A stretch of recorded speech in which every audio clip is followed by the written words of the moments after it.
Les boissons sucrées, y compris les jus de fruits et les boissons gazeuses, peuvent augmenter le risque de cancer, selon des scientifiques français.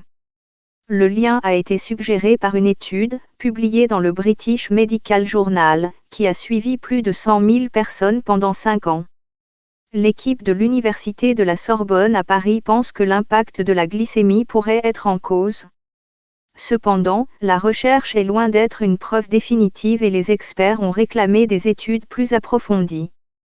Les athlètes plus susceptibles d'avoir des problèmes bucco-dentaires, cela comprenait les jus de fruits, même sans sucre ajouté, les boissons gazeuses, les laits frappés sucrés, les boissons énergisantes et le thé ou le café avec sucre ajouté.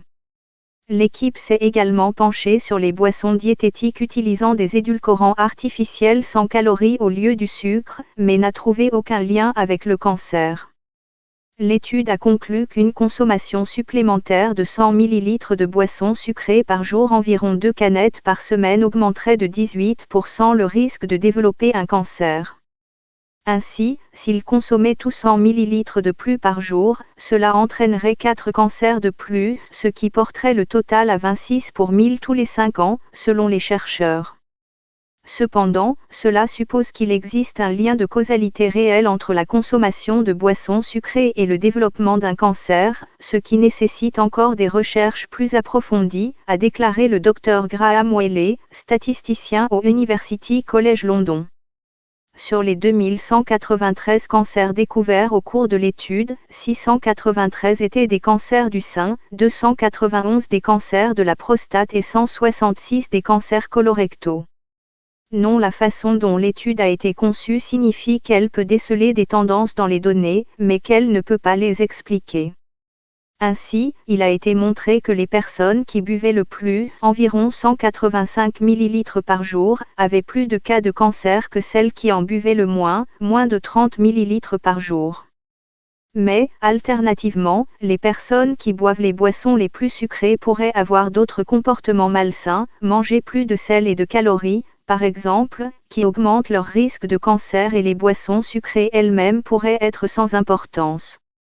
Bien que cette étude n'offre pas de réponse causale définitive au sujet du sucre et du cancer, elle ajoute à l'image globale de l'importance de la campagne actuelle visant à réduire notre consommation de sucre, a déclaré le Dr Amelia Lack, de la TC University. L'obésité est une cause majeure de certains cancers et une consommation excessive de boissons sucrées augmenterait les risques de prise de poids. L'obésité et le gain de poids causé par une consommation excessive de sucre et de boissons ont certainement joué un rôle, mais ils n'expliquent pas tout, a déclaré le Dr Mathilde Touvier, l'un des chercheurs, à BBC News.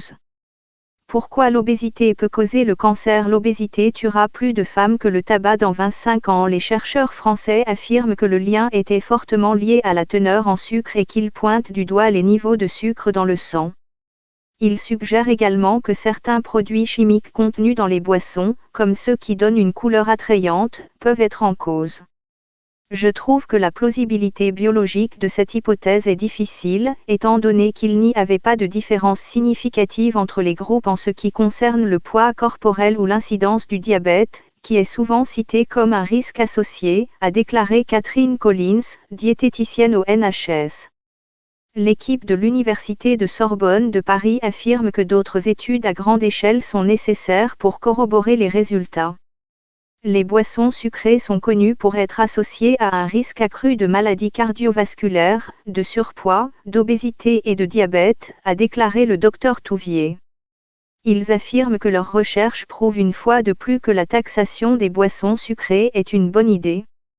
Ces données confirment la pertinence des recommandations nutritionnelles existantes pour limiter la consommation de boissons sucrées, y compris les jus de fruits à 100%, ainsi que des mesures politiques, telles que des restrictions fiscales et commerciales visant les boissons sucrées, indique le rapport. Le Royaume-Uni a introduit une taxe sur le sucre en 2018, les fabricants devant payer une taxe sur les boissons à haute teneur en sucre qu'ils produisent. La British Soft Drink Association a déclaré que l'étude ne fournit pas de preuves de cause, comme les auteurs l'admettent volontiers. Son directeur général, Gavin Partington, a ajouté « Les boissons gazeuses peuvent être consommées sans danger dans le cadre d'une alimentation équilibrée. L'industrie des boissons gazeuses reconnaît qu'elle a un rôle à jouer dans la lutte contre l'obésité, c'est pourquoi nous avons ouvert la voie en matière de réduction des calories et du sucre, a-t-il ajouté.